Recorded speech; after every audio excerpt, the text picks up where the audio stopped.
I became the necromancer of the academy. अध्याय 16 सोने के सिक्कों की ध्वनि। ट्री इन नंगा। जब अलार्म की आवाज बजी, जिसकी उसे आदत नहीं पड़ पाई थी, तो एरिका ब्राइट ने आदत के अनुसार अपना हाथ हिलाया। थप्पड़, धड़ाम, और घड़ी फर्श पर गिर गई। सौभाग्य से यह टूटा हुआ नहीं था, क्योंकि एरिका ने पहले वाले को कई बार नष्ट कर दिया था और उनकी जगह एक नया, मजबूत वाला लगा दिया था। ट्री इन नंगा। लेकिन दुर्भाग्यवश उसी कारण से गिरने के बाद भी वह बचता रहा। उफ! एरिका ने जबरदस्ती खुद को जगाया, अपनी आंखें मलीं और अलार्म घड़ी बंद करने के बाद वह बिस्तर से उठी और बाथरूम की ओर चल पड़ी। उसने अपने कपड़े उतारे और सुबह का स्नान शुरू किया। सूरजमुखी के आकार के शावर हेड से गिरते गर्म पानी के नीचे पिछली रात के बुरे सपने को जबरदस्ती भूलने की कोशिश कर रही थी। लेकिन जितना ज्यादा वह भूलने की कोशिश करती, उतना ही वह सपना उसके दिमाग में स्पष्ट होता चला गया।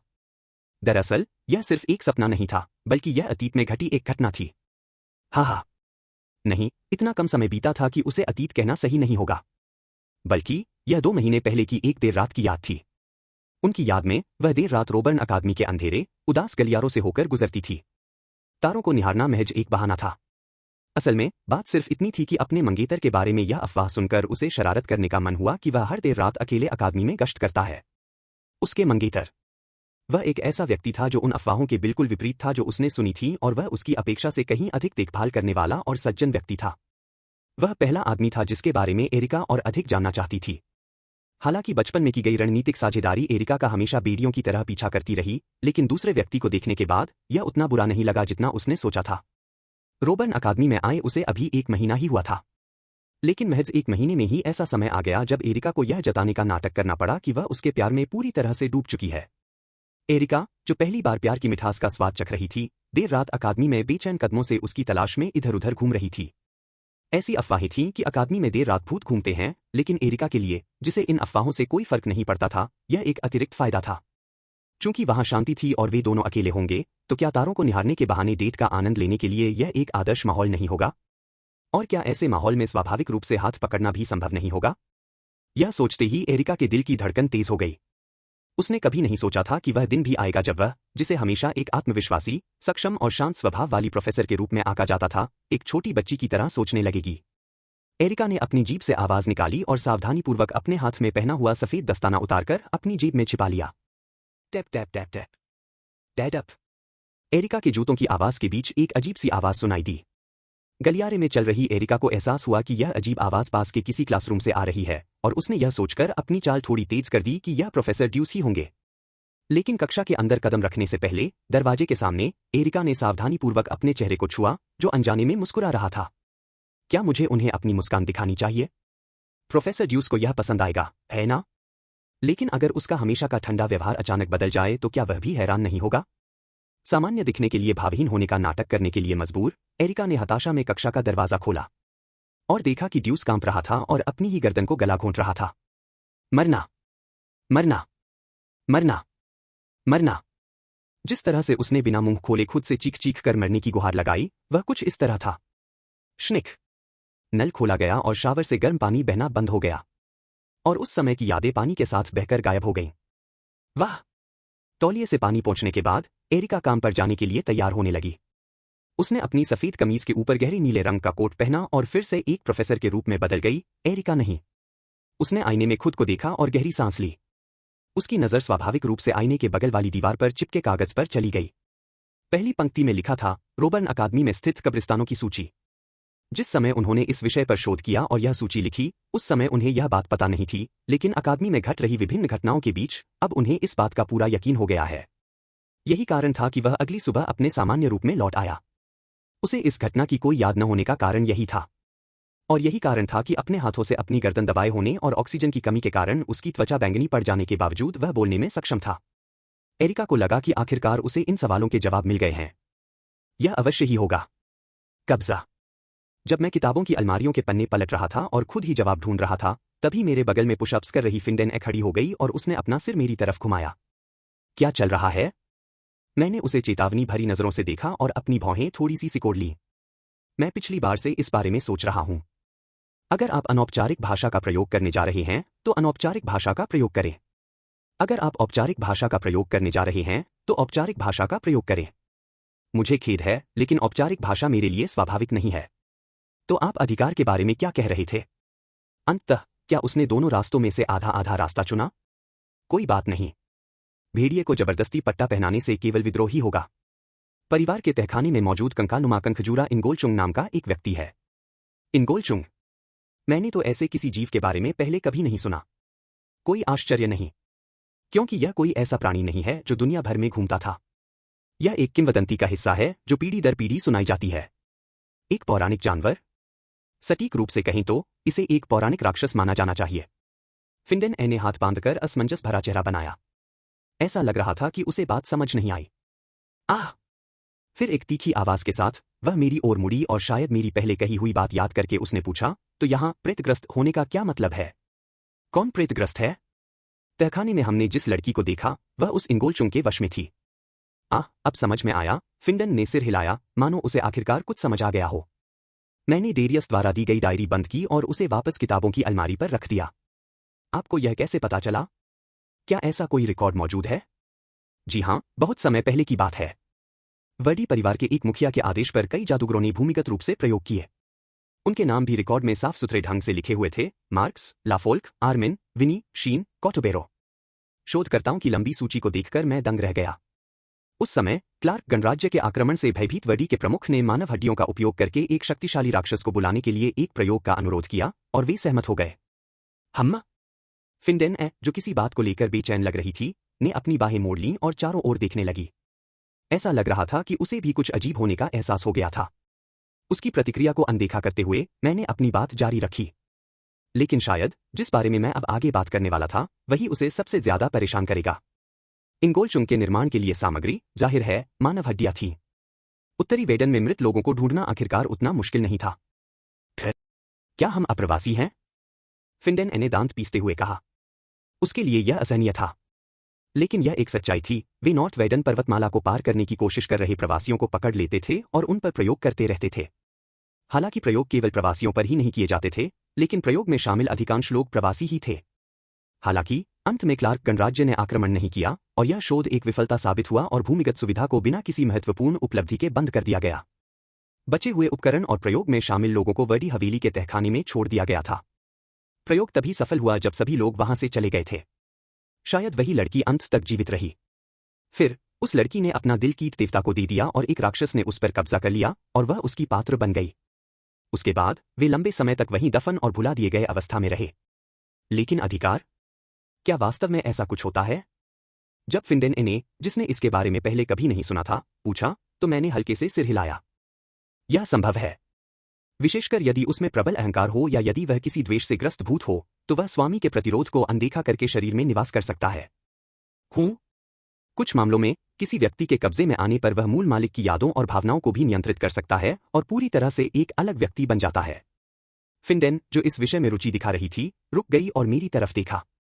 फिर उसने उत्सुकता से मुझसे पूछा, क्या आपको कोई अनुभव है? हालांकि मैंने कोई जवाब नहीं दिया, लेकिन ऐसा प्रतीत हुआ कि फिंडेन ने मेरी चुप्पी को ही सकारात्मक जवाब समझ लिया था। ऐसा भाव दिखाते हुए कि उसने कुछ अनावश्यक पूछ लिया है, वह बड़बड़ाने लगी और शिकायत करने लगी मानो उसे शर्मिंदगी हो रही हो। जादूगर डरावने होते हैं और उन्हें जीना नहीं आता। खैर, यह कुछ ऐसा है जो सामान्य जादूगर नहीं कर सकते। खटखटाओ। तभी कमरे के बाहर से दस्तक की आवाज आई। जब मैंने अंदर आने का आदेश दिया, तो एक झिझकती हुई नौकरानी सावधानी से मेरे पास आई और मुझे एक पत्र थमा दिया। जी हाँ, छोटे मालिक, रोबर्न अकादमी से एक पत्र आया है। पत्र? जी, इस पर डीन की मुहर लग चुकी है और पत्र लाने वाला बाद शायद शीघ्र उत्तर की प्रतीक्षा कर रहा है। हम्मा। यह काफी असभ्य था, लेकिन मैंने तुरंत महसूस किया कि यह एक आपातकालीन स्थिति थी। मैंने तुरंत लिफाफा खोला और उसके अंदर की सामग्री पर सरसरी नजर डाली। इसका यह बेहद निराशाजनक स्थिति थी, जिससे मन में केवल जीभ चटकाने के अलावा कोई चारा नहीं था। इसकी शुरुआत आपातकालीन स्थिति के लिए छोड़ी गई मेरी सभी आकस्मिक योजनाओं के खो जाने से हुई। फिर सब कुछ दोबारा लिखने की बेशर्म मांग आई और अगर मैं मान जाऊं तो मुझे दोबारा नौकरी पर रखने का घिनौना लालच दिया गया। पहले तो मैं उन्हें निर्देश देता कि उन्हें क्या करना है। आखिरकार प्रथम वर्ष में प्रवेश का समय नजदीक ही था। वास्तव में यही वह समय था जब मुख्य पात्र ने अकादमी में प्रवेश किया और यही उसके विकास का आरंभ बिंदु था। तो अगर इसे राक्षसों द्वारा नष्ट कर दिया जाए तो क्या होगा? यह स्पष्ट था कि इस दुनिया का भविष्य कैसा होगा। लेकिन अब जब बात यहां तक पहुंच गई थी तो मेरे पास एक अलग योजना थी। फज। मैंने बिना किसी झिझक के जवाब दिया और पत्र को जला दिया। डीन से कहो कि वह शिष्ट वाक्य बोलना सीखे। अगर डीन ने खुद किसी बर्खास्त व्यक्ति को पत्र भेजा है तो यह बहुत जरूरी होगा। इसलिए मेरी दृढ़ता देखकर नौकरानी काफी हैरान थी, लेकिन होश में आने पर उसने झुककर प्रणाम किया और जल्दी से कमरे से चली गई। अगर आपको बहाल कर दिया जाता है तो मैं भी महाद्वीप के केंद्र में जा सकता हूं, फिनडेन ने कहा। खैर, इसका कारण स्पष्ट था, महाद्वीप के केंद्र में स्थित अकादमी के लिए धन जुटाना या जानकारी इकट्ठा करना कहीं अधिक आसान होगा। अभी भी कुछ मुद्दे हैं जिनका समाधान होना बाकी है। इंगोलचुंग। आह, बढ़िया, मैं एक कुल्हाड़ी ले आऊंगा। फिंडन उत्साह से खिड़की से कूद गई। डेया ने उसे कितनी ही बार चेतावनी दी थी, लेकिन उसकी यह आदत नहीं छूटी। मैंने अपना सिर हिलाते हुए वर्तमान स्थिति पर ध्यान केंद्रित किया। इस ग्रह पर इंगोलचुंग नाम का कोई राक्षस नहीं था। दूसरे शब्दों में, यह एक ऐसा राक्षस था जो महाद्वीप के लोगों के बीच केवल मौखिक रूप से फैला था। लगता है मुझे अभी बहुत कुछ सीखना है। मुझे राक्षसों और बुरी आत्माओं के बारे में अपने व्यापक ज्ञान पर गर्व था, लेकिन अब ऐसा नहीं लग रहा था कि मैं अपने पूर्व ज्ञान पर पूरी तरह से निर्भर रह सकता हूं। नहीं, सब ठीक है। मैं दोबारा सीख पाऊंगा। और मैं अपने तंत्र मंत्र संबंधी शोध को भी फिर से शुरू कर पाऊंगा, जो परिवार के समर्थन की कमी के कारण धीमा पड़ गया था। क्योंकि रोबन अकादमी मुझे सारा पैसा देगी। मैंने जाने से पहले समाधान जरूर बता दिया था। लेकिन अगर तुम इसे खो देते तो मैं कुछ नहीं कर सकता था। दुर्भाग्यवश अब से आपको भुगतान करना होगा। जिंगलांग, जिंगलांग, जिंगलांग, जिंगलांग। मुझे ऐसा लगा जैसे कहीं से सोने के सिक्कों की आवाज सुनाई दी हो। हाँ, ठीक है। यह अकादमी में प्रोफेसर के रूप में मेरी अहमियत में जबरदस्त उछाल की आवाज थी। अध्याय 17, तहखाने में रहने वाली लड़की। Swish, swish. हवा की कृत्रिम आवाज कानों को चुभ रही थी। शायद यह जानबूझकर नहीं था, लेकिन मुझे इस बात से चिढ़ हो रही थी कि हवा ठीक उसी समय चलती थी जब मैं पन्ना पलटता था। पहले से ही काफी हूं। क्या यह वार्म अप का समय नहीं है? कमरे के एक कोने में अपनी कुल्हाड़ी से अभ्यास कर रही फिंडेन ने खिलखिलाते हुए जवाब दिया। मैंने उसे इस तरह घूर कर देखा मानो पूछ रही हो कि वह क्या बकवास कर रही है। हालांकि मेरी अनदेखी करते हुए उसने अपनी कुल्हाड़ी फिर से उठाई, लेकिन एक पल के लिए हिचकिचाने के बाद उसने अपना सिर अकड़कर घुमाया और मेरी ओर देखते हुए बड़बड़ाने लगी। तो हम कब निकल रहे हैं? 3 दिन तो बीत ही गए हैं। हमें तैयारी करनी थी। हम साधारण राक्षसों से नहीं निपट रहे हैं। क्या? सिर्फ किताब पढ़ना तैयारी कैसे हो सकती है? यह तैयारी नहीं है। सारी तैयारियां आज सुबह ही पूरी हो चुकी थीं। अब बस किसी चीज का इंतजार था। फिंडेन ने अपना सिर झुकाते हुए पूछा, मैं किस बारे में बात कर रही हूं? दस्तक दो। लेकिन इससे पहले कि मैं उसके संदेह दूर कर पाती, दरवाजे पर दस्तक की आवाज आई। धीरे से किताब बंद करते हुए मैंने उसे निर्देश दिए। बाहर जाओ और तैयार हो जाओ। हम जल्द ही निकलेंगे। ओह, तो आप अपनी छोटी बहन का इंतजार कर रहे थे? ठीक है, फिर मिलते हैं। कुल्हाड़ी को कंधे पर टिकाए हुए फिंडेन खिड़की की चौखट पर चढ़ी और कूद गई। और धड़ाम से उसने खिड़की को कुशलतापूर्वक बंद भी कर दिया। चरमराहट। दरवाजा खुलने की आवाज सुनकर मैंने उसकी तरफ सिर घुमाया। हालांकि मैंने उसके दस्तक देने पर कोई जवाब नहीं दिया था, फिर भी डेया कमरे में दाखिल हो गई। 5 मिनट। क्लिक करें। डेया के हाथ में स्टॉपवॉच टिक टिक करने लगी। लेकिन हमेशा की तरह मैंने बस उसे ही देखा। डेया भी मुंह बंद करके मुझे घूर रही थी। उसे मुझे अपने दिन के 5 मिनट देने शुरू किए हुए 1 हफ्ता हो गया है, और उस दौरान हमने एक दूसरे से कुछ नहीं कहा और बस चुपचाप एक दूसरे को घूरते रहे। उफ। हालांकि आज का दिन थोड़ा अलग था। 3 मिनट बाद डेया ने अपना मुंह खोला, जो 1 सप्ताह से बंद था, मानो वह ऊब गई हो, और अपने सिर के पिछले हिस्से को खुजलाया। आप क्या सोच रहे हैं? आपका क्या मतलब है? जैसे ही मैंने तुरंत जवाब दिया, डेया ने भौहें चढ़ा लीं और अपने होंठ ऐसे काटे जैसे वह और भी ज्यादा नाराज हो गई हो। 1 हफ्ते के लिए? क्या इस तरह 5 मिनट बिताना अच्छा लगता है? क्या आपको किसी को स्थिर खड़े देखकर ही रोमांचित होने की आदत पड़ गई है? मैंने धीरे से जवाब दिया और अपने पैरों को सीधा कर लिया। मैंने इंतजार किया। क्या? उसने ऐसे चेहरे से पूछा जिससे घृणा की भावना साफ झलक रही थी। मैंने शांत लेकिन सावधानीपूर्वक धीरे धीरे समझाया, मानो किसी पत्थर के पुल को पार करने से पहले उसे ध्यान से थपथपा रहा हो। मैंने सोचा कि मुझे बातचीत शुरू नहीं करनी चाहिए, इसलिए मैंने बस इंतजार किया। हाँ, ऐसे मुझे यहां खड़े रहने के लिए मजबूर कर रहे हो? हाँ, क्योंकि यही हमारा वादा था। मुझे पता था कि यह समय निकालना ही मजबूरी थी। इसलिए इसके बाद क्या करना है, यह मैंने पूरी तरह से डेया पर छोड़ दिया। अगर वह बिल्कुल भी बात नहीं करना चाहती, तो मैं भी कुछ नहीं कहूंगा। यवनारंभ देर से आया। डेया ने अपनी जीभ चटकाते हुए अपनी बाहें मोड़ी और मेरी डेस्क की ओर चल पड़ी। अच्छा, चूंकि तुमने आखिरकार अपना मुंह खोल ही दिया है, तो मुझे पूछने दो, तुमने परिवार के मुखिया के साथ ऐसा क्यों किया? क्या तुम्हें पता है कि तुम्हारी वजह से उनकी प्रतिष्ठा को कितना नुकसान पहुंचा है? आप मुझे इस बारे में उपदेश देने की स्थिति में नहीं है। आहा, ठीक है, लेकिन जब उसे याद आया कि उसने परिवार के मुखिया को फिंडेन और उसके साथियों के खिलाफ उसकी अक्षमता के लिए कोसा था, तो शर्म से उसका चेहरा लाल हो गया। लेकिन जल्द ही डेरियस की दर्द भरी चीखों को याद करके वह बोली, नहीं, अगर तहखाने में कुछ था भी, तो क्या आपको सचमुच उसकी कलाई तोड़नी पड़ी? हाँ, डेरियस की एक जिम्मेदारी थी जिसे उसे निभाना था।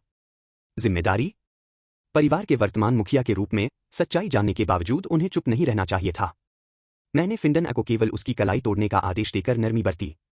अगर वह परिवार का मुखिया न होता और फिर भी चुप रहता, तो मैं फिंडन को उसे तब तक पीटने का निर्देश देता जब तक उसकी सारी हड्डियां टूट न जाती। गल्प। दिया ने अपनी लार निगलते हुए पूछा, मानो वह भी समझ गई हो कि मेरे शब्दों और माहौल से स्थिति असामान्य थी। तहखाने में आखिर क्या है? क्लिक। हमें 5 मिनट बीतने की आवाज सुनाई दी।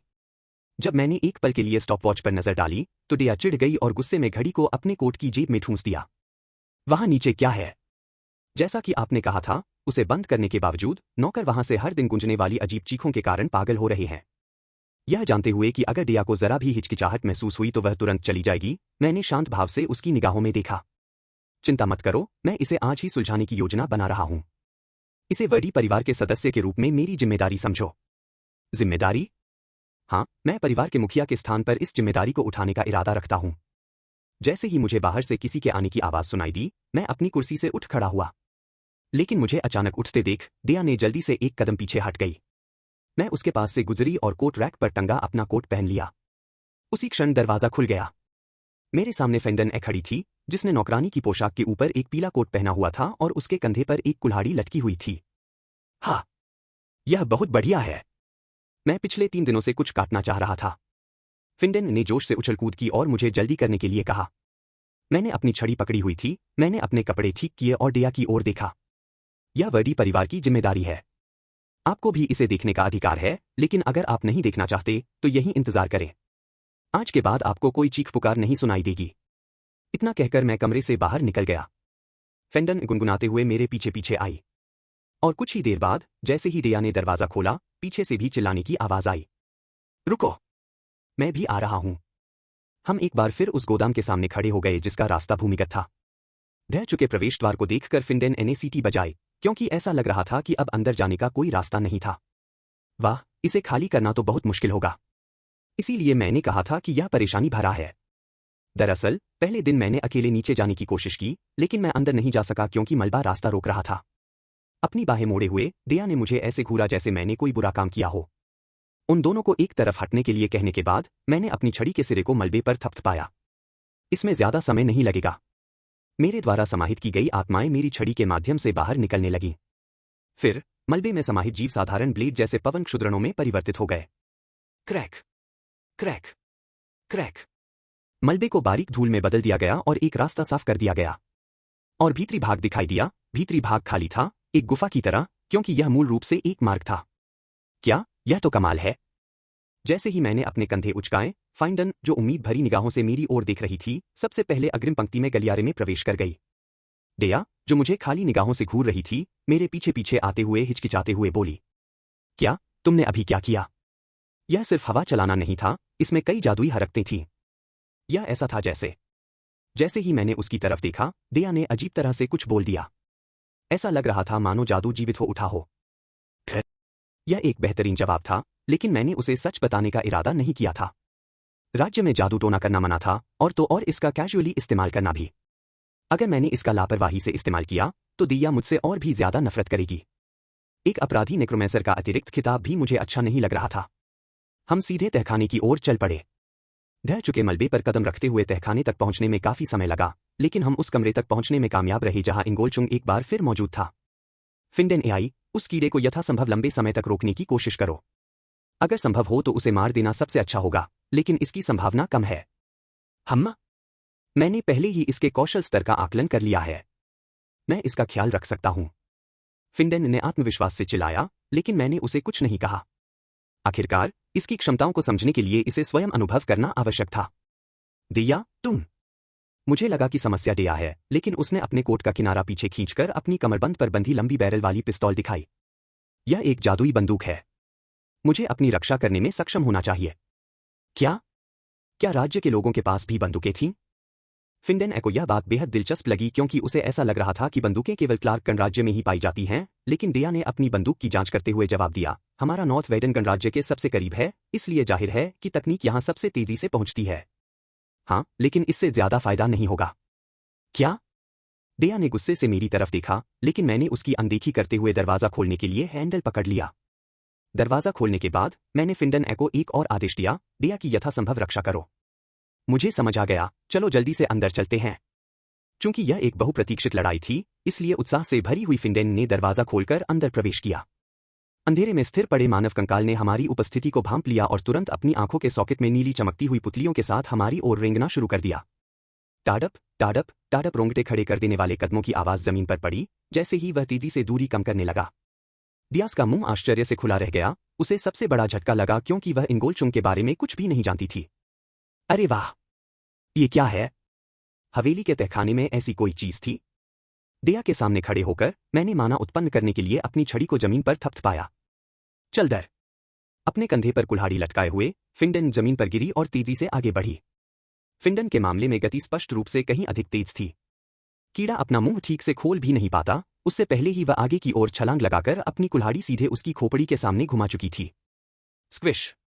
खोपड़ी साफ साफ दो हिस्सों में बंट गई और जमीन पर पटक दी गई। इसके चलते आसपास बिखरे हुए हड्डियों के टुकड़े उड़ गए और 100 वर्षों से जमा धूल घनी होकर हवा में उड़ने लगी। लेकिन डेया और मैं ठीक थे क्योंकि हमने हवा से बचाव के लिए जादू किया था, जिसे हमने इस परिणाम की उम्मीद करते हुए किया था। खांसी! खांसी! वाह! स्वामी! मैं अपने साथियों की रक्षा इसी तरह करता हूं। खुद पर गर्व करते हुए फिंडेन हंस पड़ी और उसने अपनी कुल्हाड़ी उस कीड़े के ऊपर रख दी। बिना कुछ कहे मैंने अपनी ठुड्डी से इंगोलचुंग की ओर इशारा किया। टाडप टाडप टाडप। प्रकाश खो चुका वह चकनाचूर कीड़ा फिर से जुड़ने लगा। इतना ही नहीं, उसने अपने आसपास बिखरे हुए हड्डियों के टुकड़ों को भी अपने में समाहित कर लिया और पहले से भी बड़े शरीर के साथ फिर से खड़ा हो गया। मुझे इस तरह की चीजें सबसे ज्यादा नापसंद है। फिंडेन जो पहले ही हमारी तरफ दौड़ चुकी थी, शिकायत करते हुए बड़बड़ा रही थी। उसे यह एहसास हो गया होगा कि केवल शारीरिक शक्ति से ऐसे प्रतिद्वंद्वी को हराना असंभव है।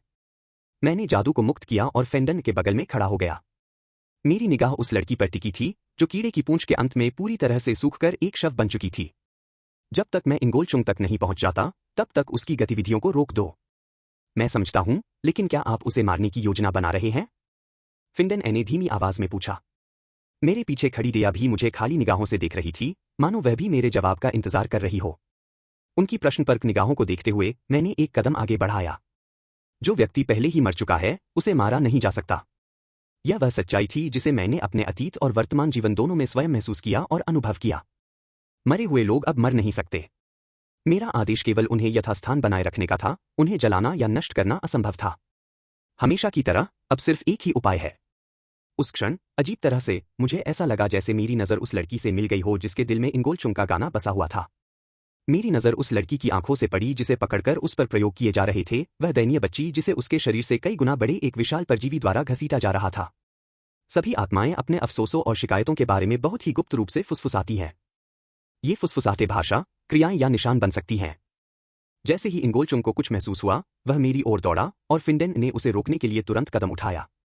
इस अत्यावश्यक स्थिति में भी मैं उस लड़की की ओर सीधी रेखा में चलता रहा, उसकी विकृत आंखों में देखता रहा, मानो उससे बात कर रहा हो। चीखना। 100 से अधिक वर्ष बीत चुके हैं। तुम्हारी जीभ, जो पानी की एक बूंद को भी नहीं छू सकती थी, दर्द से सूखकर मरोड़ उठी होगी। गिड़गिड़ाओ, आंसू बहाओ, अपने दयनीय जीवन पर विलाप करो। धूल इतनी जमा हो गई होगी कि आपका गला बंद हो गया होगा।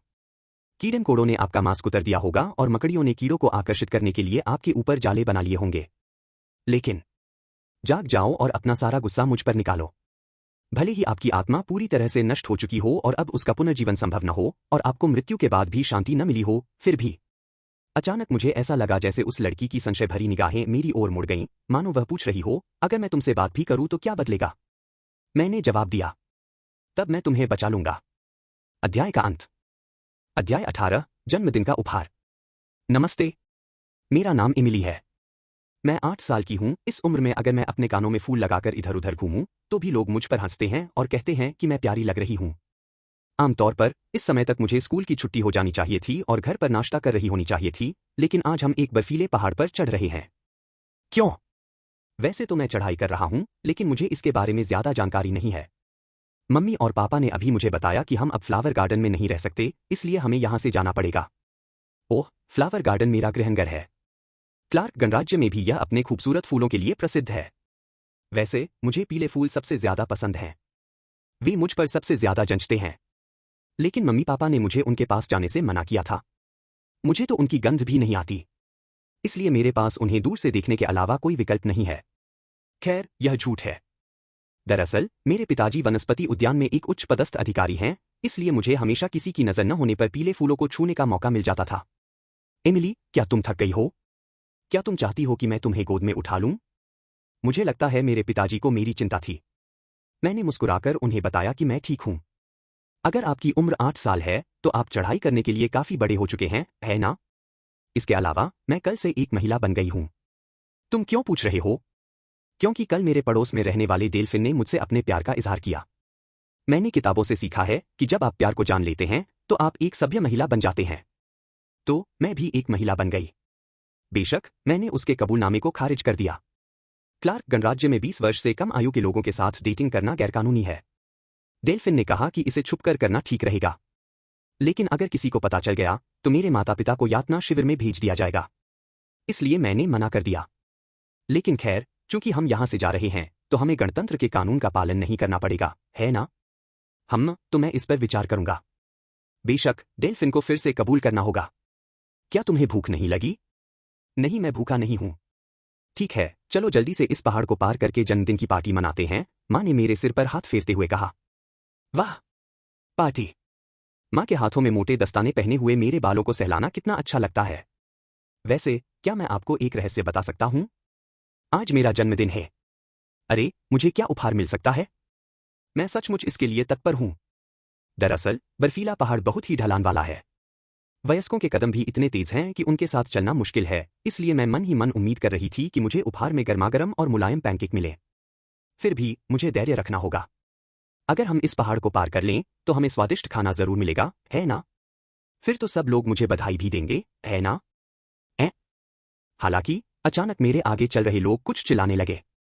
कृपया, हमने कुछ भी गलत नहीं किया। एमिली! सभी लोग डरे हुए चेहरों के साथ कुछ चिल्ला रहे थे, लेकिन मैं कुछ देख नहीं पा रही थी क्योंकि मेरी मां ने मुझे कसकर पकड़ रखा था। उन चीखों को सुनकर मैं डर गई और अनजाने में ही मैंने अपनी मां को कसकर गले लगा लिया। कोई बात नहीं, मैं उनसे बात करने जाता हूं। फिर मुझे पिताजी की आवाज सुनाई दी। मैंने अपना सिर थोड़ा सा घुमाया और देखा कि पिताजी हमेशा की तरह आत्मविश्वास से हंस रहे थे। मेरी प्यारी छोटी एमिली, ज्यादा चिंता मत करो। कुछ समय बाद हम फिर से खुशी और शांति से रह सकेंगे। आहा, आपको पता है ना, पापा झूठ नहीं बोलते। हाँ, गांव के लोग पापा की हमेशा तारीफ करते हैं। यकीन मानिए, पापा सब कुछ ठीक कर देंगे। नॉर्थ वेडन के अर्ल, हम क्लार्क गणराज्य के फूलों के बगीचे से आए हैं। कृपया एक बार हमारी कहानी सुनिए। ऐ? अचानक पिताजी की आवाज बंद हो गई। मैं अपना चेहरा बाहर निकाल कर देखना चाहता था, लेकिन मां ने मुझे और भी कसकर गले लगा लिया, इसलिए मैं ऐसा नहीं कर सका। मैं तुमसे प्यार करता हूं। मैं तुमसे प्यार करता हूं, एमिली। तुम्हें पता है ना कि मम्मी और पापा तुमसे बहुत प्यार करते हैं? हाँ, मां। मैं भी आपसे प्यार करता हूं। मेरी कापती हुई मां उस मीनार की तरह लग रही थी जिसे मैं अक्सर पत्थरों से बनाया करता था, जो हल्के से छूने पर ही ढह जाती थी। उसे उस हालत में देखकर मैं भी डर गया। मेरा नाम फिर कभी मत लेना, तुम गंदे अप्रवासियों। एक डरावनी आवाज सुनाई दी जिसे मैंने पहले कभी नहीं सुना था। वैसे क्या गंदा शब्द हम दोनों के लिए है? चीफ मार्क्स, उन सभी को पकड़ो और उनका इस्तेमाल करो। हाँ, समझ गया। पहाड़ की इतनी ऊंचाई पर बेहद ठंड थी, लेकिन हैरानी की बात यह है कि उन शब्दों को सुनने के बाद मुझे तुरंत नींद आ गई। आह! मैं एक भयानक चीख सुनकर जाग गया। ओह, मेरे सिर में दर्द हो रहा है। आज पहली बार मेरे सिर में इतना दर्द हो रहा है। ऐसा सोचते हुए मैंने अपने चारों ओर देखा और सोचने लगा कि मैं कहाँ हूं। मेरे चारों ओर घना अंधेरा था और थोड़ी दूर पर दिख रही हरी बत्तियां भी डरावनी लग रही थीं। मत देखो, मत देखो। मैंने जबरदस्ती उठने की कोशिश की, लेकिन अचानक मुझे अपने बगल में डेल्फिन की आवाज सुनाई दी। उसने मेरे हाथों से मेरी आंखें ढक लीं, लेकिन यह चीखती हुई आवाज। कीक! मेरी मदद करो! मेरी मदद करो! मां! मैंने डेल्फिन को धक्का देकर दूर किया और उछल पड़ी। मुझे पता चला कि मैं एक जानवर की तरह पिंजरे में फंसी हुई थी, लेकिन अभी यह महत्वपूर्ण नहीं था। मां पिंजरे के बाहर चीख रही थी और सफेद कपड़े पहने अजनबी लोगों से घिरी हुई थी। क्यों? माँ के हाथ पैर ऐसे क्यों हैं? क्यों? माँ। बूम। माँ। माँ। माँ को दर्द हो रहा है। मुझे जाकर उसकी मदद करनी होगी। मुझे जाकर उसे बचाना होगा। माँ। टकराना। टकराना। टकराना। पिंजरे पर मत मारो। नहीं तो वो लोग। हालांकि डेल्फिन ने मुझे रोकने की कोशिश की, लेकिन मैंने और कुछ नहीं सोचा। मैं अपनी माँ को बचाने के इरादे से लगातार अपना शरीर फेंकती रही। लेकिन मेरे कंधे से केवल किसी चीज के टूटने की आवाज आई और पिंजरा जरा भी नहीं हिला। और तब, कौन है भाई? मेरी माँ के चारों ओर जमा हुए लोगों में से सबसे अधिक उम्रदराज दिखने वाले व्यक्ति ने मेरी ओर देखा। लेकिन ये एहसास, ऐसा लगा जैसे मेरा दिल धड़कना बंद हो गया हो। मुझे पहली बार आतंक का असली मतलब समझ आया। उस आदमी की आंखों को देखते ही मेरा शरीर दहशत से भर गया था। उसकी छाती पर एक नेम टैग लगा हुआ था, बिल्कुल वैसे ही जैसे हमारे स्कूल में होता था। मार्क्स रिसर्च इंस्टीट्यूट के निदेशक। वही था जिसने हम सबको बेहोश कर दिया था। या मैं हूं? मेरी जगह हाथ उठाने वाली डेल्फिन बहुत रो रही थी। मुझे समझ नहीं आ रहा था कि क्या हो रहा है। मुझे पूरा यकीन है कि मैंने तुमसे यही रुकने को कहा था। निर्देशक मार्क्स चलकर मेरे पास आए। मैं इतना डरा हुआ था कि कुछ बोल नहीं पाया, बस मेरे दांत किटकिटा रहे थे। एमिली। मेरी जगह हाथ उठाने वाले डेल्फिन ने मुस्कुराते हुए अंगूठा ऊपर करके इशारा किया। मैं हमेशा तुम्हारी रक्षा करूंगा। आह। तो मुझसे डेट पर जाओ। डेल्फिन को मुस्कुराते हुए और आत्मविश्वास से जेल से डायरेक्टर मार्क्स के हाथों में सौंपकर जाते हुए देखकर मेरी आंखों से अनजाने में आंसू बहने लगे। मुझे बहुत खेद है। क्योंकि मैं समझ गया था। गगा। ये वो नहीं है। उफ। सिसकिया। सिसकिया। असल में ये वो नहीं है। भले ही मैं चिल्लाकर कहती कि यह कोई और है, फिर भी डेल्फिन को बाहर घसीटते हुए देखकर मेरी आंखों से आंसू बहने लगे। मुझे लगा कि उसका मुझे कोसना स्वाभाविक ही था। एमिल। यह मैं थी, एमिली। मुझे माफ कर दो। मैंने कितनी ही बार सॉरी कहा, डेल्फिन को मेरी आवाज सुनाई ही नहीं दी। उस तरह समय बीतता रहा। जब भी लोहे की सलाखें खुलती थीं, एक व्यक्ति गायब हो जाता था। पहले तो बहुत सारे लोग थे, लेकिन अब वे सब गायब हो गए हैं। अब सिर्फ तुम ही बचे हो। लोहे की सलाखों के अंदर सिर्फ मैं ही बचा था। माँ का शव बहुत समय पहले ही शवों के ढेर में दफना दिया गया था, जिससे उसकी पहचान करना मुश्किल हो गया था। बिजली के झटके से राख में तब्दील हो चुकी डेल्फिन को झाड़ू से साफ करके कूड़ेदान में फेंक दिया गया। और पिताजी। मैं हमेशा पिताजी को देख सकता था। क्या आपने कहा कि वह आपके पिता हैं? पिताजी प्रयोगशाला के बीचों बीच गले में फंदा लगाकर लटके हुए थे। निर्देशक मार्क्स ने खुशी खुशी समझाया कि उन्होंने प्रतिनिधि के रूप में मेरे पिता का उदाहरण देकर हम में भय उत्पन्न किया। चूंकि मैं आखिरी व्यक्ति था, इसलिए उन्होंने कहा कि वे मुझे एक बार प्रयोगशाला दिखाएंगे। मैं इसे देखना नहीं चाहता था, लेकिन मैं मना भी नहीं कर सका। अंततः मुझे भी उसी प्रायोगिक मंच पर लिटा दिया गया जहां अनगिनत लोगों की मृत्यु हुई थी। एक बड़े ब्लेड से मेरा सीना चीर दिया गया। बहुत दर्द हुआ। बहुत ज्यादा दर्द हुआ। मुझे पैनकेक खाने का मन कर रहा है। मुझे पीले फूल देखने हैं। मैं अपने दोस्तों के साथ स्कूल जाना चाहता हूं। मैं एक पिल्ला पालना चाहता हूं। मैं डेल्फिन का हाथ पकड़कर उसके साथ डेट पर जाना चाहता हूं। मैं अपने मम्मी पापा को गले लगाना चाहता हूं। मैं बहुत कुछ करना चाहता हूं। तथापि मैं तुम्हें बचा लूंगा। मेरे सामने खड़ा यह निर्मम व्यक्ति क्या चाहता है? मैंने इसे पहले कभी नहीं देखा। यह तो स्वाभाविक है, क्योंकि मुझे याद भी नहीं कि मैं कब बेहोश हुआ था। मुझे बहुत तेज दर्द हुआ और मुझे पता भी नहीं चला कि मैं बेहोश हो गया। आप क्या चाहते हैं? मेरे होंठ प्लास्टर की तरह सख्त, ऐसे लगते हैं जैसे मेरे नहीं हैं। मेरी आवाज स्वाभाविक रूप से नहीं निकलती। मुझे लगता है मेरे गले में चाक की धूल के कुछ कण फंस गए हैं। चाहे मैं आंसुओं या थूक से अपनी प्यास बुझाने की कोशिश करूं, मैं इतना रो चुकी हूं कि अब कुछ बचा ही नहीं है। मैं इतना सूख गया हूं कि एक शब्द भी नहीं बोल पा रहा हूं। पफ। धड़ाम, थपथपाहट। गाढ़ा खून मेरे जमे हुए मुंह में प्रवेश करता है। साथ ही एक अनोखी कड़वी गंध आती है, जो इतनी गाढ़ी और तेज होती है कि मेरी नाक सुन्न हो जाती है। मेरे सामने खड़े आदमी ने जादू से अपने हाथ में वार किया और खून मेरे मुंह में डाल दिया। अपना गला गीला करके साफ साफ बोलो। मैं सुनूंगा। मैं। मेरे गले में जकड़न होने के बावजूद, जिससे मैं बोल नहीं पा रहा था, खून के प्रवाह के कारण एक शब्द मेरे मुंह से निकल पाया। जो मैं चाहता हूं। मैंने यह पहले भी कहा था। मुझे बहुत सी चीजें चाहिए। मैं बहुत सी चीजें करना चाहता हूं।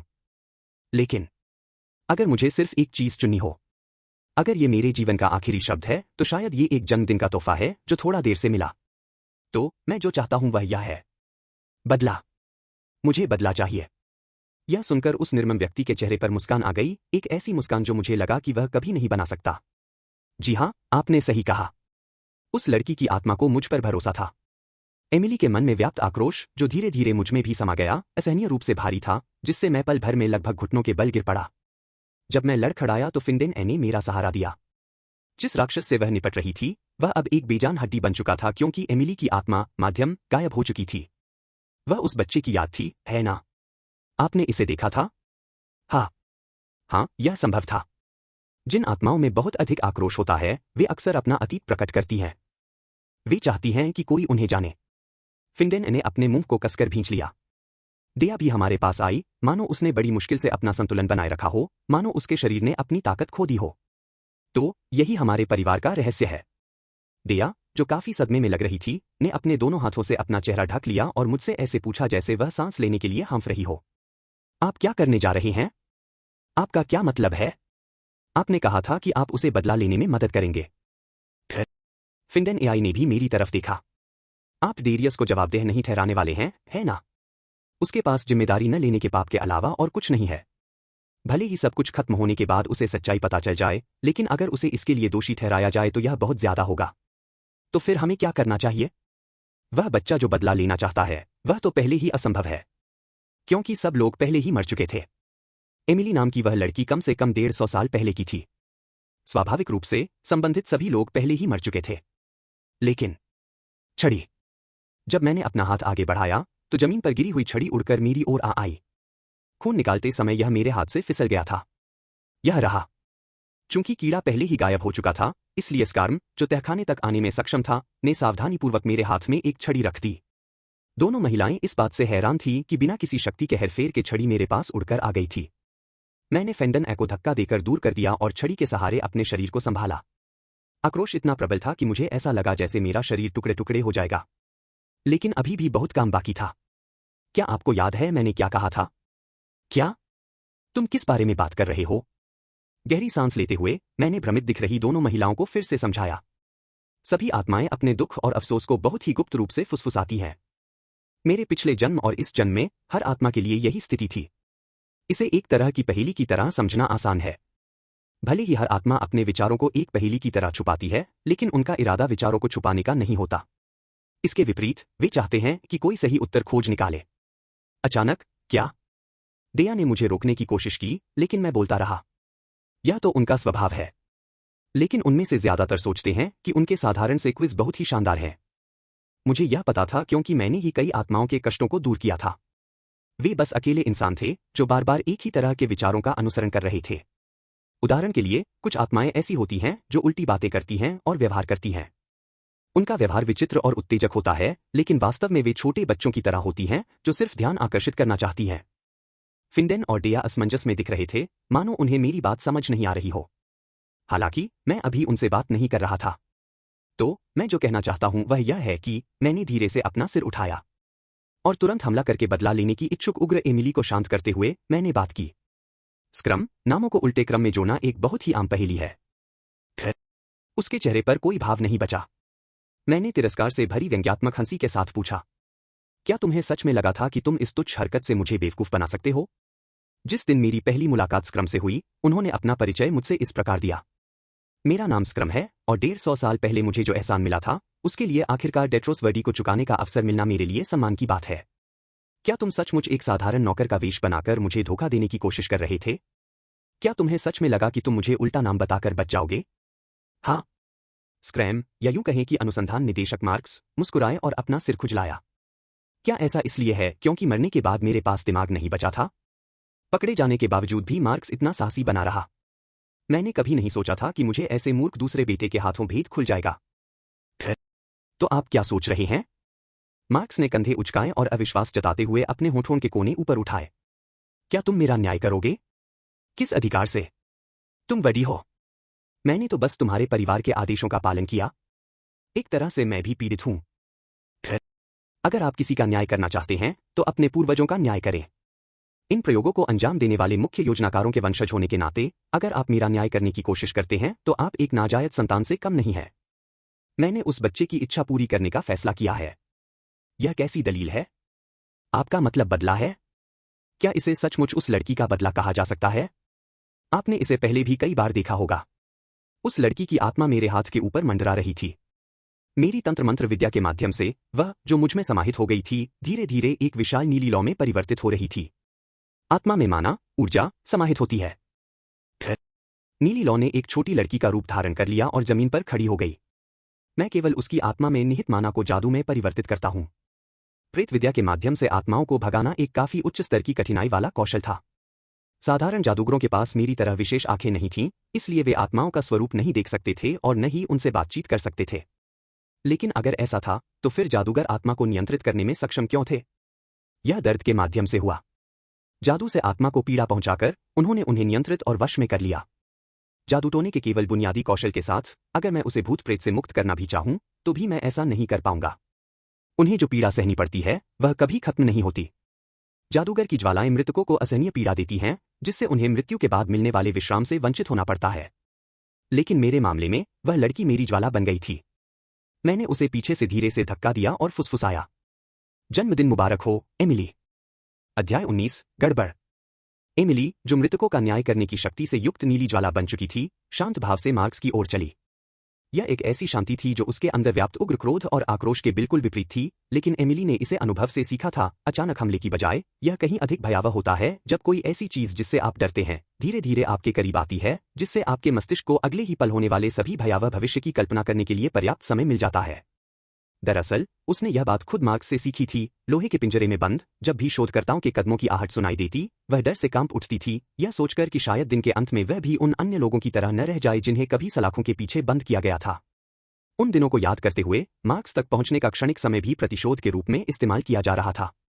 और यह वास्तव में कारगर साबित हुआ, क्योंकि मार्क्स कांपने और घुटने टेकने के अलावा कुछ नहीं कर सका। मैं गलत था। मेरे पास टेट्रोस वर्डी के आदेशों को मानने के अलावा कोई विकल्प नहीं था। मेरा मतलब पीड़ित से है। हाँ, मैं भी पीड़ित हूं। उसने कहा कि अगर हम ऐसा नहीं करेंगे तो वह हम सबको मार डालेगा। एमिली ने खाली निगाहों से मार्क्स की ओर देखा, जो आंसू बहाते हुए जमीन पर मुक्का मार रहा था। वह चिल्लाया और बेतहाशा अपने हाथों को अपनी छाती पर फेरने लगा।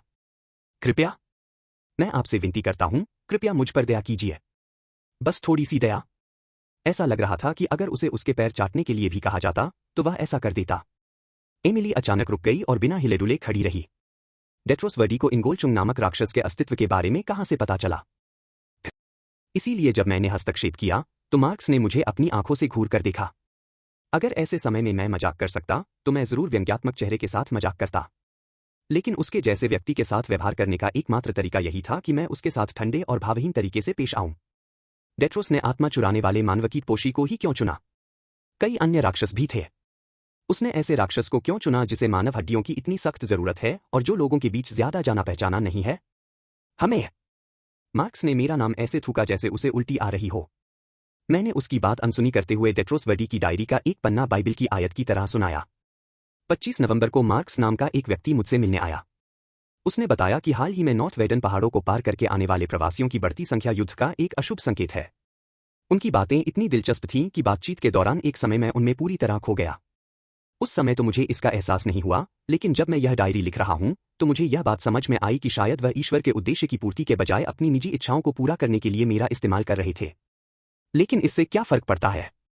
अगर वह सफल होता है तो मुझे ही फायदा होगा, और अगर वह असफल भी होता है तो यह पहाड़ों को पार कर रहे प्रवासियों को मारने से अलग नहीं है।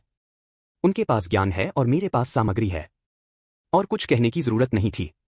बोलने के बाद मैंने मार्क्स की तरफ देखा, जो दूर से दांत पीसते हुए चिल्ला रहा था, धत तेरे की, वर्डीज हमेशा बेवकूफी रहेगा। मैंने उससे कहा था कि अगर हम असफल हो जाएं और मर भी जाएं तो भी ऐसे रिकॉर्ड मत छोड़ना।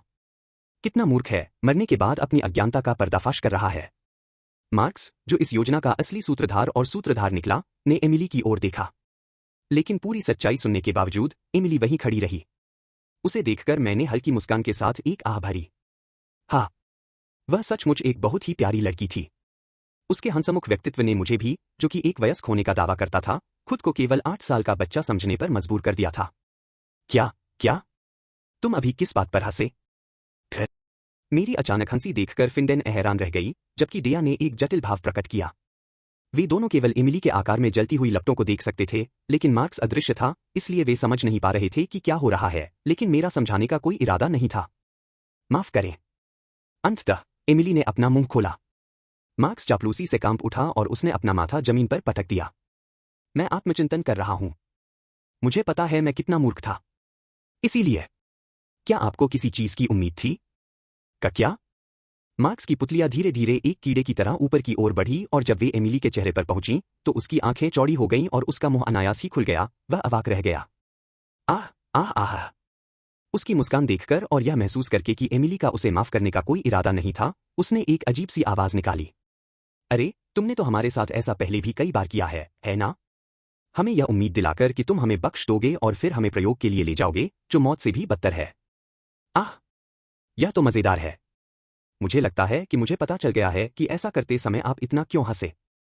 स्नैप। एमिली ने मार्क की कलाई पकड़ ली। कुआह। मार्क की कलाई में जलन होने लगी और वह चीखते हुए इधर उधर छटपटाने लगा। उसके लिए एक कोमल लड़की की हथेली आग की लपटों में बदल गई थी और बचने का कोई रास्ता नहीं था। इसे रोको, इसे रोको। यह जल रहा है।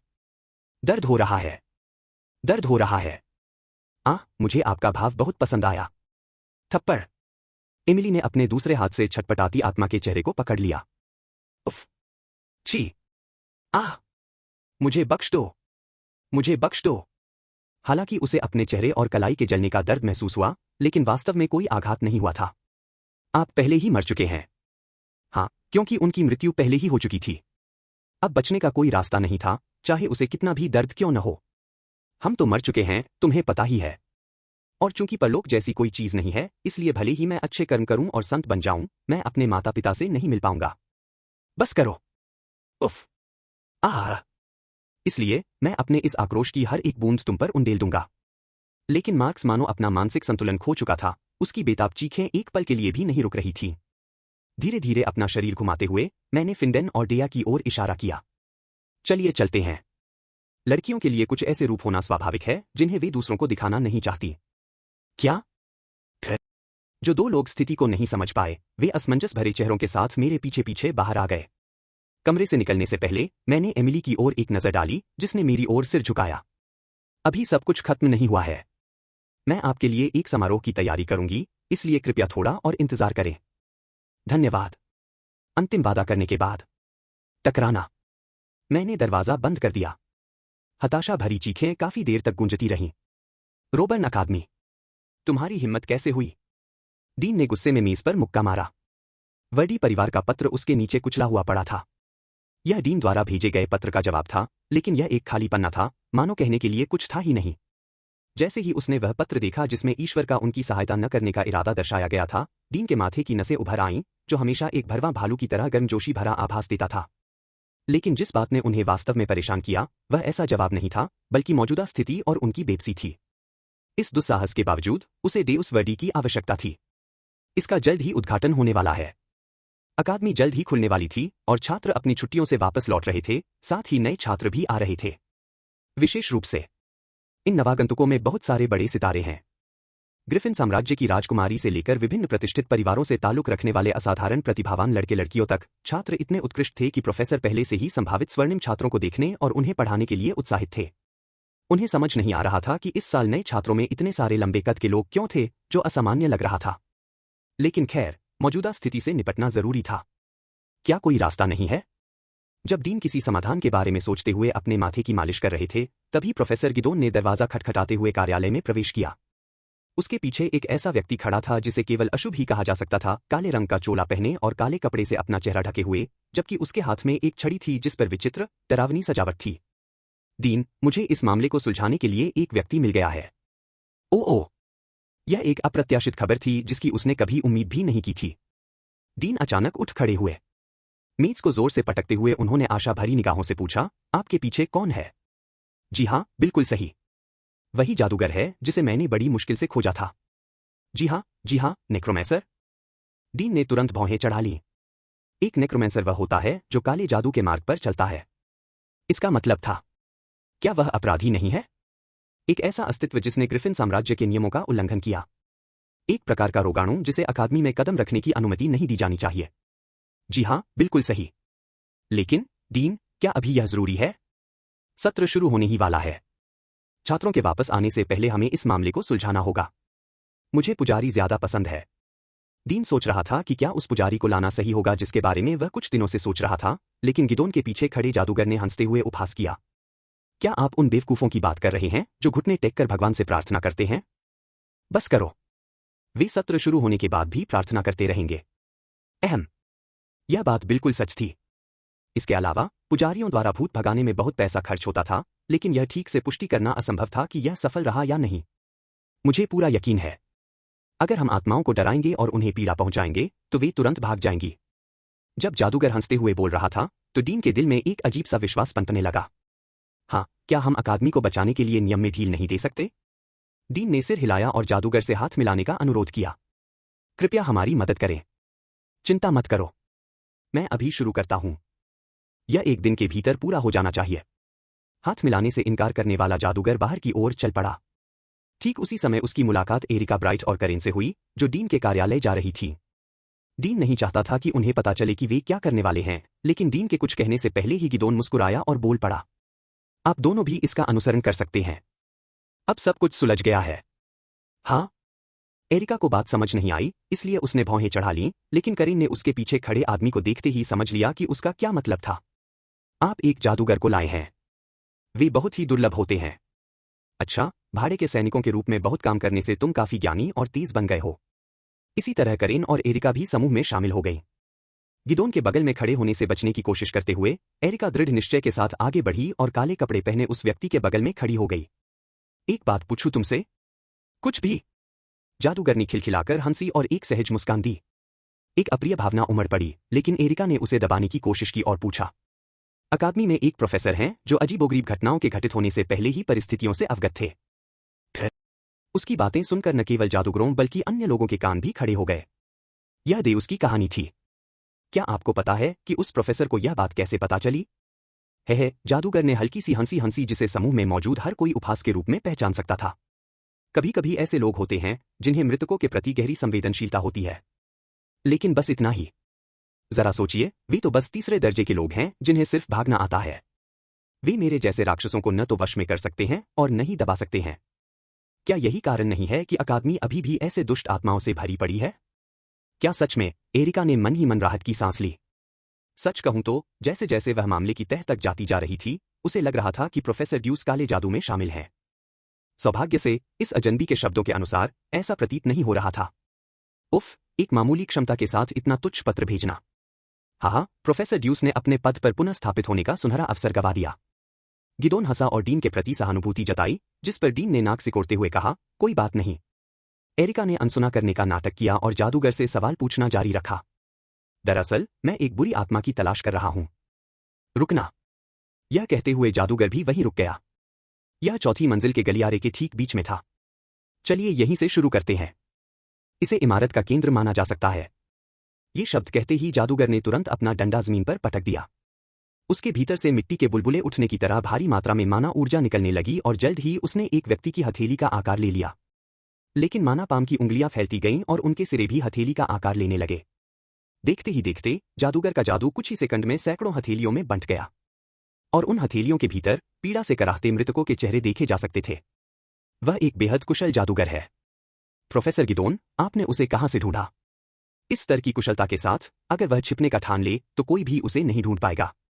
हाँ, यह एक रहस्य है। कैरेन के सवाल पर, जिसने जादूगरों को कई बार देखा था, गिदोन ने दोस्ताना मुस्कान दी और कोई भी विवरण देने से बचता रहा। वास्तव में यह एक अविश्वसनीय कौशल था। भले ही यह एक तंत्र मंत्र संबंधी कौशल था, एरिका को उस क्षण यह ख्याल आया कि इस अजनबी व्यक्ति के कौशल उससे भी कहीं अधिक श्रेष्ठ प्रतीत होते हैं, जबकि वह खुद एक प्रोफेसर थी। ठक टंक। उसकी छड़ी जमीन पर गिर गई और लुढ़कते हुए एरिका के पैर के पास जा गिरी। हथेली के आकार की वह ऊर्जा जलकर हवा में विलीन हो गई। जादूगर प्रोफेसरों की ओर देख रहा था। उसका शरीर पहले की तरह ही स्थिर खड़ा था, उसकी पीठ उनकी ओर थी, लेकिन उसकी गर्दन मुड़ी हुई थी और उसके मुखौटे के पीछे की आंखें मानो जमी हुई सी लग रही थीं। हाँ। धड़ाम। बस इतना ही था। अपनी गर्दन घुमाए हुए जादूगर ने चीख मारी। उसे समझ नहीं आ रहा था कि उसकी मुड़ी हुई गर्दन के साथ क्या हो रहा है, और वह गिर पड़ा, सीढ़ियों से नीचे लुढ़क गया। कोई कुछ कह या कर नहीं सकता था। ठीक तभी के उस लड़की की भयानक हंसी, वही हंसी जो उन्होंने पहले भी सुनी थी, पूरे गलियारे में गूंज उठी। धड़ाम धड़ाम धड़ाम धड़ाम। और जल्द ही सीढ़ियों से भारी कदमों की आवाज भी सुनाई देने लगी। वह यहाँ क्यों है? एक हाथ वाला कंकाल योद्धा, जो केवल पहली मंजिल के केंद्रीय गलियारे में ही दिखाई देता है, अविश्वसनीय फुर्ती के साथ सीढ़ियों पर चढ़ रहा था। दरार! उसने तुरंत सीढ़ियों से लुढ़कते हुए नेक्रोमैंसर के शरीर को कुचल दिया, जिससे वह मांस के ढेर में बदल गया। स्विश! क्वाडुक! स्विश! क्वाडुक! फिर पलक झपकते ही उसने अपनी तलवार निकाली और नेक्रोमैंसर के शव पर बार बार वार करने, काटने और पैर से कुचलने लगा। अध्याय 20। हर चीज किसी न किसी कारण से होती है। यह एक हिंसक हत्या थी। कंकाल योद्धा की शत्रुता साकार रूप में प्रकट हो उठी थी। ऐसा लग रहा था मानो वह उनकी आत्माओं से चिपकी हुई हो, लगातार उनका गला घोंट रही हो। भले ही कंकाल योद्धा से निकलने वाली ऊर्जा भय न हो, फिर भी डीन और प्रोफेसरों को यह भय की ही अभिव्यक्ति प्रतीत हुई। और उन्हें इतना डर लग रहा था, भले ही यह सीधे तौर पर उन पर लक्षित नहीं था। वे कल्पना भी नहीं कर सकते थे कि अगर ऐसा होता तो क्या होता। एक हाथ वाला योद्धा अभी भी जादूगर को यातना दे रहा था, जिसका शरीर बुरी तरह क्षत-विक्षत हो चुका था और उसे पहचानना मुश्किल था, मानो उस जादूगर को उस व्यक्ति से किसी प्रकार की दुश्मनी थी। काफी समय बीत जाने के बावजूद योद्धा ने उन पर ध्यान दिए बिना पहले से ही क्षत-विक्षत शव पर हमला करना जारी रखा, फिर भी प्रोफेसर भागे नहीं, वे ऐसे स्थिर खड़े रहे मानो उनके शरीर जम गए हों। यह एक सहज इच्छा की तरह था कि खुद पर ध्यान आकर्षित न किया जाए, ठीक वैसे ही जैसे पहाड़ों की पगडंडी पर किसी भालू का सामना होने पर होता है। अंततः जादूगर का शव पूरी तरह से नष्ट हो गया। उस भयावह दृश्य को देखकर हर किसी का पेट खराब हो गया, लेकिन उन्होंने मजबूरी में उसे सहन किया। यह इतना बड़ा अपमान था कि भाड़े के सैनिक के रूप में अनगिनत त्रासदियों को देख चुकी कैरिन को भी एक पल के लिए भौहें चढ़ानी पड़ी। लेकिन बात यहीं खत्म नहीं हुई। कंकाल योद्धा ने अपनी तलवार जमीन पर रख दी और धीरे से अपना हाथ आगे बढ़ाया। कमी! और फिर उसने लाश के टुकड़े टुकड़े कर दिए और उसे खाने लगा। उफ! अंत में डीन से और बर्दाश्त नहीं हुआ और उसने उल्टी करने के लिए अपना सिर घुमाया। कैरन और एरिका ने भी अपने होंठ दबाए और खुद को उल्टी रोकने के लिए मजबूर किया। पागल कमीना! घृणा सहन न कर पाने वाले गिदोन ने कुछ बुदबुदाया, लेकिन योद्धा ने उसकी बातों पर बिल्कुल ध्यान नहीं दिया। वह खाना जारी रखता रहा, लाश को ऐसे जल्दी जल्दी खा रहा था मानो कोई उसका पीछा कर रहा हो। फिर धीरे धीरे उठते हुए उसने सावधानीपूर्वक अपनी तलवार उठाई। कंकाल योद्धा ने जमे हुए प्रोफेसरों की ओर देखा तक नहीं, वह बस मुड़ा और सीढ़ियों से नीचे उतर गया। धड़ाम! धड़ाम! धड़ाम! हा हा! जैसे ही वह उनकी नजरों से पूरी तरह ओझल हो गया, कैरन ने अपनी रुकी हुई सांस छोड़ी। एरिका जल्दी से जादूगर के अवशेषों की ओर चल पड़ी। उसने हड्डियां समेत सब कुछ खा लिया। एक हाथ वाले योद्धा ने सारा कीमा बनाया हुआ मांस और हड्डियां खा ली थीं, जिससे जमीन पर केवल बिखरा हुआ मांस और खून का एक धब्बा ही बचा था। अगर ऐसा न होता तो कुछ भी नहीं बचता, यहां तक कि वे जो कुछ भी देख रहे थे उसे एक भ्रम मानकर खारिज कर सकते थे। उफ! उफ! गलियारे के एक कोने में उल्टी करने के बाद डीन ने अपने मुंह को पीले, घृणित भाव से पोंछा। ईश्वर! चलिए प्रोफेसर ईश्वर को बुलाते हैं। उन्हें कुछ तो पता होगा। कैरन तुरंत मान गई। अच्छा, चलो उससे तुरंत संपर्क करते हैं। हालांकि इस समय ड्यूस के बिना समस्या का समाधान करने का कोई तरीका नहीं दिख रहा था, फिर भी एरिका ने हस्तक्षेप किया। अरे, क्या जादूगर ने पहले भी यही नहीं कहा था? ईश्वर केवल आत्माओं को महसूस करने में ही असाधारण है, लेकिन इतनी शक्तिशाली बुरी आत्माओं से लड़ना। बस करो, डीन ने बीच में ही टोकते हुए गुस्से से लाल चेहरे के साथ एरिका की ओर उंगली उठाई। सोचो तो सही, ये सब तुम्हारी वजह से हुआ है, प्रोफेसर एरिका। तुमने ही प्रोफेसर ड्यूस को इस्तीफा देने पर मजबूर किया था। इसीलिए ये घटना घटी। एरिका ने एक पल के लिए अपनी मुट्ठियां भींच लीं लेकिन कुछ कह नहीं सकी। वह सही था। हालांकि उसका इरादा ड्यूस की जान बचाना था, लेकिन दूसरों के लिए वह सिर्फ एक ऐसी औरत थी जिसने अपने मंगेतर को अकादमी छोड़ने के लिए मजबूर किया। उस तनावपूर्ण माहौल में गिदोन ने ही बात शुरू की। हम सब जानते हैं कि प्रोफेसर एरिका ने यह निजी कारणों से नहीं किया। क्या प्रोफेसर ड्यूस को कई बार अजीबोगरी भड़कते करते हुए नहीं पकड़ा गया है? इसके बजाय मुझे लगता है कि हमें इस बात पर ध्यान देना चाहिए कि अकादमी में अचानक बुरी आत्माएं क्यों प्रकट हुईं, गिदोन ने आगे कहा। यह वाकई एक जायज मुद्दा था। चुपचाप सुन रही कैरन और घटना की जांच कर रही एरिका, दोनों को ही इस पहलू से सबसे ज्यादा परेशानी थी। आप सही कह रहे हैं। अब तक तो अकादमी में छात्रों द्वारा गढ़ी गई भूत प्रेत की कहानियां ही थीं। लेकिन वे महज अफवाहें थीं, बच्चों की शरारतें थीं। लेकिन क्या ड्यूस के आने के बाद स्थिति इस तरह नहीं बदल गई है? डीन किसी आवेश में आकर बुदबुदाया और गिदोन ने सिर हिलाते हुए उसे सुधारा। दरअसल यह घटना ड्यूस के जाने के बाद घटी। मुझे लगता है कि इसमें ड्यूस की हेराफेरी से जुड़ी घटनाओं की एक श्रृंखला शामिल थी। उनके शब्दों के अनुसार बर्खास्त किए जाने की दुर्भावना के कारण ड्यूस ने ऐसी स्थिति उत्पन्न कर दी कि अकादमी के लिए उनकी उपस्थिति अनिवार्य हो गई। डीन को ऐसा लगा मानो उनके दिमाग में पहेली के सभी टुकड़े एक साथ जुड़ गए हों, जिससे उनकी हताशा अत्यधिक क्रोध और रोष में बदल गई। हिम्मत! उसकी इतनी हिम्मत कैसे हुई? अपने लालच के लिए रोबर्न अकादमी के छात्रों और प्रोफेसरों की जान को खतरा पैदा करने की। क्या यह ब्लैकमेल नहीं है? एरिका ने कुछ कहने की कोशिश की, लेकिन गिदोन ने फ्राउनिंग हुए सिर हिलाया और उससे कहा कि वह बेवजह दखल न दे। हालांकि एरिका ने गिदोन की चेतावनी को अनसुना करते हुए चिल्लाया, मानो कुछ हुआ ही न हो। रुको, कोई सबूत नहीं है। और क्या प्रोफेसर ड्यूस ने हमारी मदद के लिए कोई नोट नहीं छोड़ा था? चुप रहो। डीन अपना गुस्सा काबू नहीं कर पाया और उसने अपने मुंह को पोंछने के लिए इस्तेमाल किए गए रुमाल को मसलकर जबड़े भींचते हुए फेंक दिया। इससे उसे जरा भी चोट नहीं आई, लेकिन इससे यह पता चलता है कि उसकी भावनाएं कितनी तीव्र हो गई थीं कि उसने इतना अनादरपूर्ण व्यवहार किया। प्रोफेसर एरिका ब्राइट, आखिर तुम चाहती क्या हो? प्रोफेसर ड्यूस को नौकरी से निकलवाने में सबसे ज्यादा आक्रामक भूमिका तुमने ही निभाई थी, और अब तुम उनका बचाव कर रही हो। क्या तुम्हें अपराधबोध हो रहा है या कुछ और? क्या इसे प्रकट करने के अलावा कोई विकल्प नहीं था? एरिका ने विचार किया। भले ही सब लोग उसे स्वार्थी कुतिया समझते हों, लेकिन वह निर्दोष डियस को दोष लेने नहीं दे सकती थी। ऐसा प्रतीत हो रहा था कि अब उसके पास सच बताने के अलावा कोई विकल्प नहीं था। एक गहरी सांस लेते हुए और अतीत को याद करते हुए एरिका ने अपनी मुट्ठियां भींच लीं। जब उसने ड्यूस को खुद का गला घोंटते हुए देखा, तो उसके लिए हर दिन नरक जैसा हो गया। उस रात के बाद हर सुबह वह चुपके से उसका पीछा करती थी, जो बुरी आत्माओं से निपटने के लिए अकादमी में घूमता रहता था। फिर जब भी वह बुरी आत्माओं के वश में हो जाता और आत्महत्या करने वाला होता, तो वह प्रकट होकर उसे रोक देती थी। 7 बार गला घोंटना, 6 बार अंग विच्छेदन, 3 आत्मदाह और 9 लोगों के सिर कलम किए गए। उस दुष्ट आत्मा ने उसे इतनी बार मारने की कोशिश की थी। इसीलिए ड्यूस की सुरक्षा के लिए उसने उसे अकादमी से बर्खास्त करवा दिया और उसके मन में अपने प्रति द्वेष पैदा कर दिया ताकि वह अकादमी से दूर रहे। ऐसा नहीं था कि उसने कभी उससे इस बारे में बात नहीं की। उसने ड्यूस को कई बार रुकने के लिए कहा, लेकिन कोई बात नहीं। वह उस बातचीत को याद नहीं करना चाहती थी। हाँ, वास्तव में किसी भी सूरत में एरिका को अब सब कुछ उजागर करना ही था कि वास्तव में प्रोफेसर ड्यूस आत्माओं का दमन कर रहे थे और वह खुद थी जिसे दूसरों की परवाह नहीं थी। उसने ही अकादमी और छात्रों को त्याग दिया था क्योंकि वह ड्यूस को उस तरह से पीड़ित होते हुए नहीं देख सकती थी। लेकिन जब उसने सच बताने की कोशिश की, अचानक उसका पूरा शरीर कांप उठा और उसकी आंखों के सामने अंधेरा छा गया। एरिका को अपने शरीर में एक अजीब सा भारहीनता का एहसास हुआ और इससे पहले कि वह समझ पाती कि क्या हो रहा है, उसका शरीर एक भयानक आवाज के साथ जमीन पर गिर गया। धड़ाम। एरिका वहीं बेहोश हो गई। एरिका! गिदोन ने जल्दी से उसे गले लगाने की कोशिश की, रास्ते से अलग हटें। लेकिन करेन ने हस्तक्षेप किया और एरिका की जांच की। वो बेहोश हो गई। नींद की कमी की वजह से ही हुआ होगा। अच्छी नींद लेने के बाद वो ठीक हो जाएगी। फिर भी एहतियात के तौर पर मैं उसे अस्पताल ले जा रहा हूं। हालांकि अचानक उत्पन्न हुई स्थिति के कारण एरिका के शब्द बीच में ही रुक गए, लेकिन ऐसा प्रतीत होता है कि डीन ने पहले ही अपनी आगे की कार्रवाई तय कर ली थी। मैं प्रोफेसर ड्यूस को फिर से पत्र लिखूंगा। उन्हें नॉर्थ वेडन से अकादमी आने में कुछ समय लगेगा। अगर हम और देरी करते हैं तो हो सकता है कि वे सेमेस्टर शुरू होने से पहले न आ पाएं।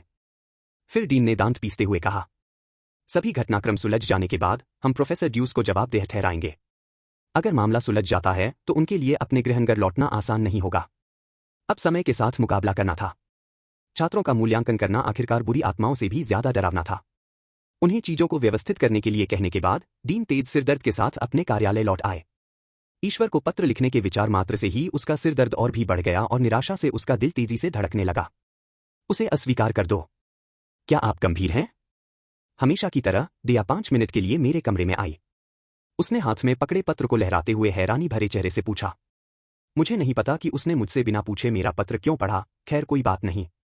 दिया ने दबी हुई अभिव्यक्ति के साथ आगे कहा, मैं यह स्वार्थ के लिए नहीं कह रही हूं, आप जानते हैं। मैं नहीं चाहती कि आप जल्दी चले जाए सिर्फ इसलिए कि मैं आपको देखना नहीं चाहती, या इसलिए कि मैं 5 मिनट बर्बाद नहीं करना चाहती, या ऐसा कुछ भी। दिया, तुम असामान्य रूप से बहुत ज्यादा बोल रही हो। ऐसी बात नहीं है। बस ऐसा मौका मिलना मुश्किल है। नया सेमेस्टर जल्द ही शुरू होने वाला है और शायद यह आखिरी मौका होगा। मैं जानता था। अगर मैंने यह मौका गवा दिया तो रोबर्न अकादमी में प्रोफेसर के पद पर वापस लौटना मुश्किल होगा। मूल रूप से योजना यह थी कि जितना संभव हो सके देरी की जाए और ठीक इसी समय वापस लौटा जाए। लेकिन अभी भी बहुत काम करना बाकी है। मैं अभी बड़ी हवेली छोड़ने की स्थिति में नहीं था। अफसोस, मुझे वह पद वापस न मिलने का अफसोस है, लेकिन अब कुछ नहीं किया जा सकता। पत्र को देखकर मुझे खेद हुआ।